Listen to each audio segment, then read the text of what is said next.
Chapter 22. Miss Cornelia Arranges Matters. Gilbert insisted that Susan should be kept on at the little house for the summer. Anne protested at first. "Life here with just the two of us is so sweet, Gilbert. It spoils it a little to have anyone else. Susan is a dear soul, but she is an outsider. It won't hurt me to do the work here." "You must take your doctor's advice," said Gilbert. "There's an old proverb to the effect that shoemakers' wives go barefoot and doctors' wives die young. I don't mean that it shall be true in my household. You will keep Susan until the old spring comes back into your step and those little hollows on your cheeks fill out." "You just take it easy, Mrs. Doctor dear," said Susan, coming abruptly in.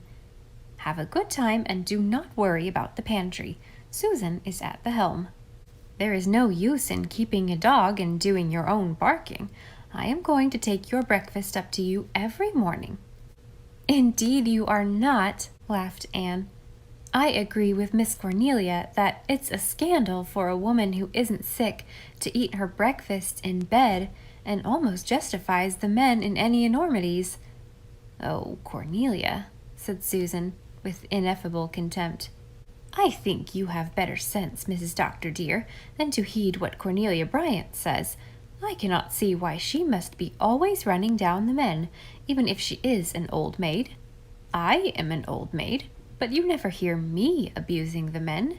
I like 'em. I would have married one if I could. Is it not funny nobody ever asked me to marry him, Mrs. Doctor dear?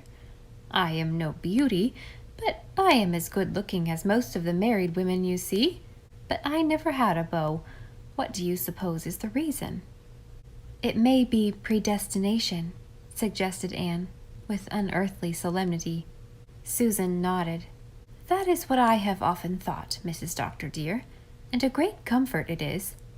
I do not mind nobody wanting me if the Almighty decreed it so for his own wise purposes. But sometimes doubt creeps in, Mrs. Doctor dear, and I wonder if maybe the old scratch has not more to do with it than anyone else. I cannot feel resigned then. But maybe," added Susan, brightening up, "I will have a chance to get married yet. I often and often think of the old verse my aunt used to repeat.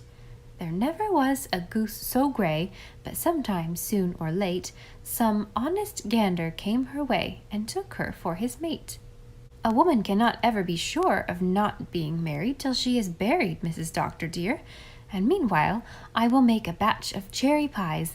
I notice the doctor favors 'em, and I do like cooking for a man who appreciates his victuals." Miss Cornelia dropped in that afternoon, puffing a little. "I don't mind the world or the devil much, but the flesh does rather bother me," she admitted. "You always look as cool as a cucumber, Anne dearie. Do I smell cherry pie? If I do, ask me to stay to tea. Haven't tasted a cherry pie this summer. My cherries have all been stolen by those scamps of Gilman boys from the Glen." Now, Cornelia," remonstrated Captain Jim, who had been reading a sea novel in a corner of the living room. "You shouldn't say that about those two poor, motherless Gilman boys, unless you've got certain proof. Just because their father ain't none too honest isn't any reason for calling them thieves. It's more likely it's been the robins took your cherries. They're turrible thick this year." "Robins?" said Miss Cornelia disdainfully. "Humph! Two-legged robins, believe me." "Well, most of the four-winged robins are constructed on that principle," said Captain Jim gravely. Miss Cornelia stared at him for a moment. Then she leaned back in her rocker and laughed long and ungrudgingly. "Well, you have got one on me at last, Jim Boyd, I'll admit. Just look how pleased he is, Anne dearie, grinning like a chessy cat. As for the robin's legs, if robins have great big bare sunburned legs with ragged trousers hanging on 'em, such as I saw up in my cherry tree one morning at sunrise last week, I'll beg the Gilman boys' pardon. By the time I got down, they were gone.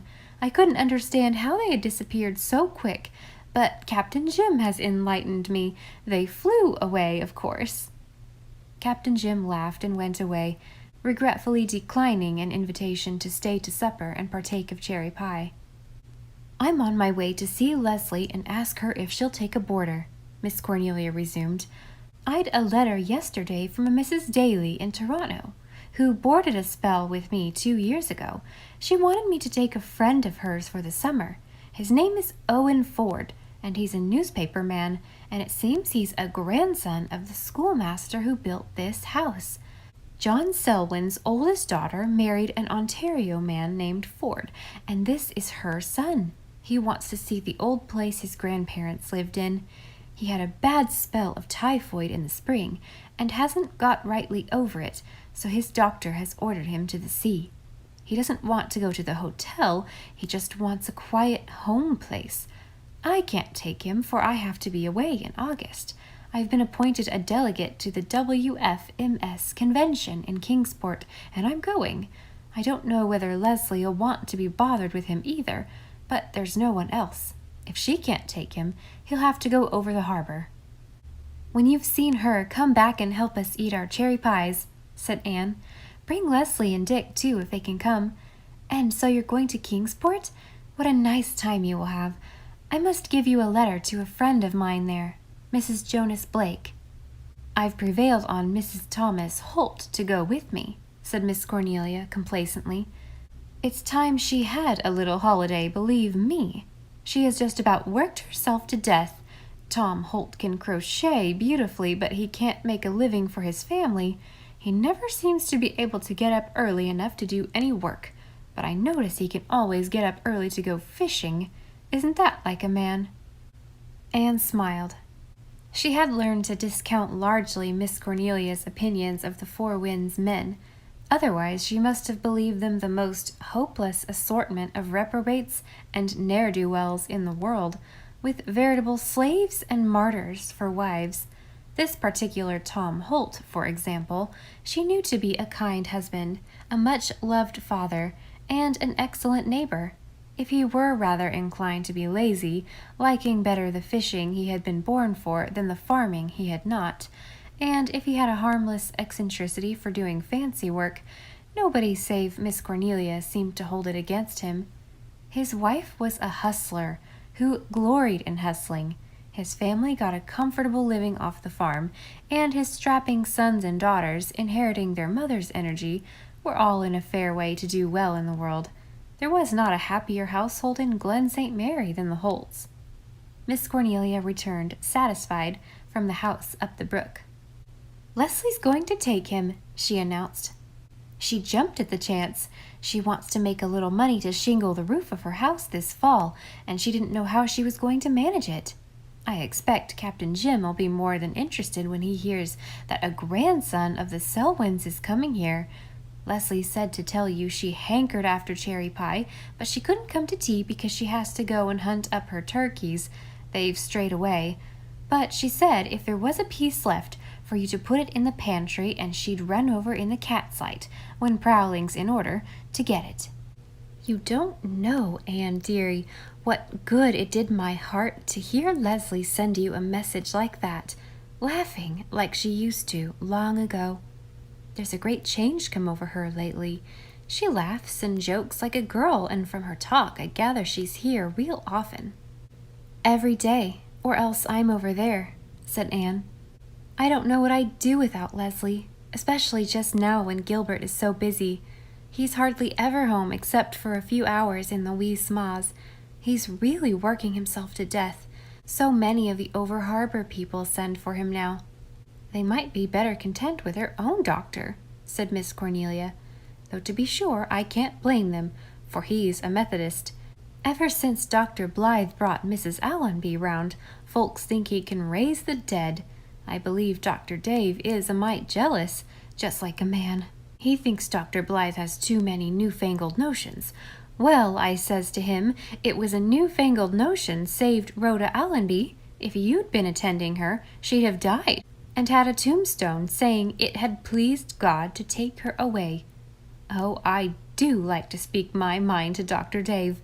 He's bossed the Glen for years, and he thinks he's forgotten more than other people ever knew. Speaking of doctors, I wish Dr. Blythe'd run over and see to that boil on Dick Moore's neck. It's getting past Leslie's skill. I'm sure I don't know what Dick Moore wants to start in having boils for, as if he wasn't enough trouble without that. Do you know, Dick has taken quite a fancy to me, said Anne. He follows me round like a dog, and smiles like a pleased child when I notice him. Does it make you creepy? Not at all. I rather like poor Dick Moore. He seems so pitiful and appealing somehow. You wouldn't think him very appealing if you'd seen him on his cantankerous days, believe me. But I'm glad you don't mind him. It's all the nicer for Leslie. She'll have more to do when her boarder comes. I hope he'll be a decent creature. You'll probably like him. He's a writer. I wonder why people so commonly suppose that if two individuals are both writers, they must therefore be hugely congenial, said Anne, rather scornfully. Nobody would expect two blacksmiths to be violently attracted toward each other merely because they were both blacksmiths. Nevertheless, she looked forward to the advent of Owenford with a pleasant sense of expectation. If he were young and likable, he might prove a very pleasant addition to society in Four Winds. The latch string of the little house was always out for the race of Joseph.